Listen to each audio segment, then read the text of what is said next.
You may be wondering what you just saw. Well, that was the infamous yellow light of death. If you have a PS3 and know what that is, good. But if you don't, you're going to find out the hard way. Alright, let's get to it. What is it and why does it happen? YLOD, known as the yellow light of death, is an error code that signals a general hardware failure when you try to start your PlayStation 3. If you have it, your PS3 is basically unplayable.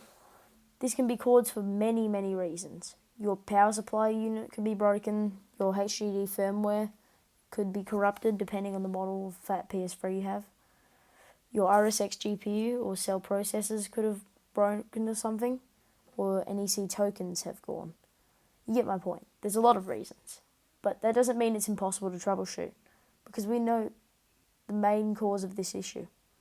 This issue is mainly caused by the RSX GPU's solder degrading over time, causing it to disconnect from the board due to overheating.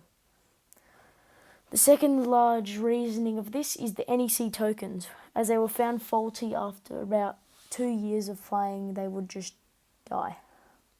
How can we tell which one's broken? Well, we can use the magical Syscon, of course.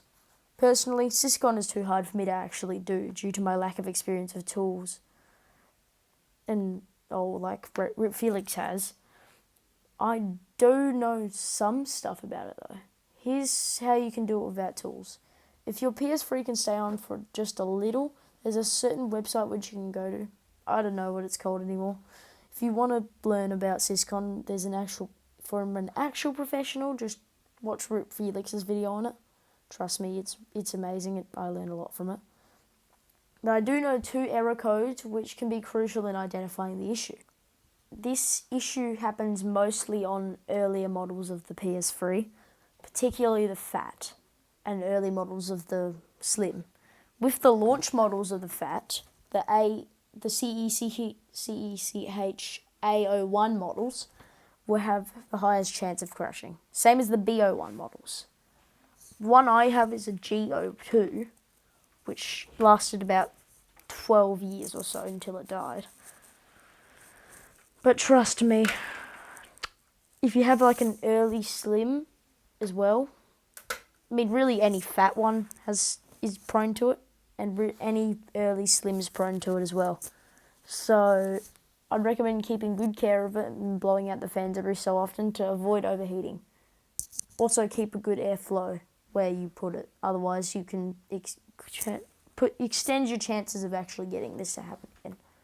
If you get an error code that says something like 3034, your GPU is causing this issue. 3200 or 4002 4002 means your tokens are causing this issue. This is as much as I can tell you.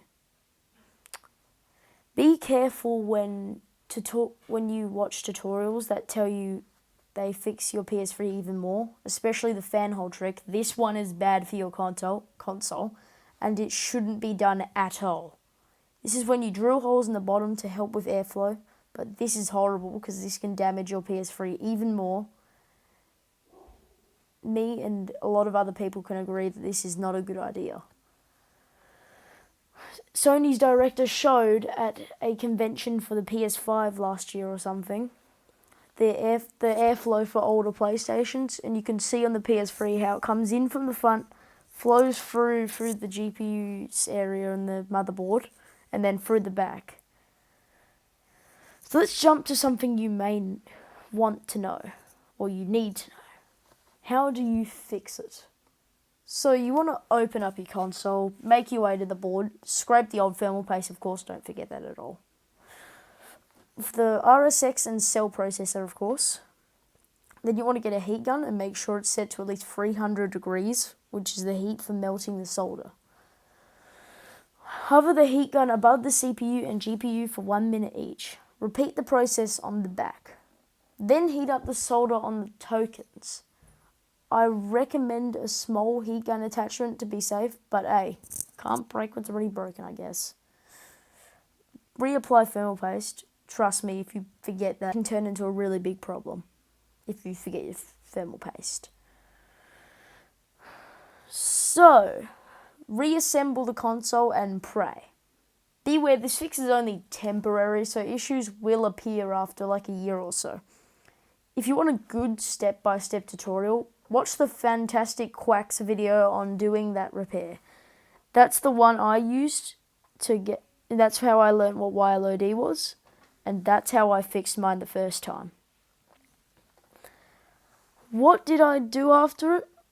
Well, I bought a super slim. I really think you should do that if it breaks again, because it has a significantly low chance of actually getting these issues. So, yeah. I hope you guys enjoyed this video. Credit to RipFelix for most of the information, and I hope this helps. And subscribing would help too. So, thank you, and goodbye.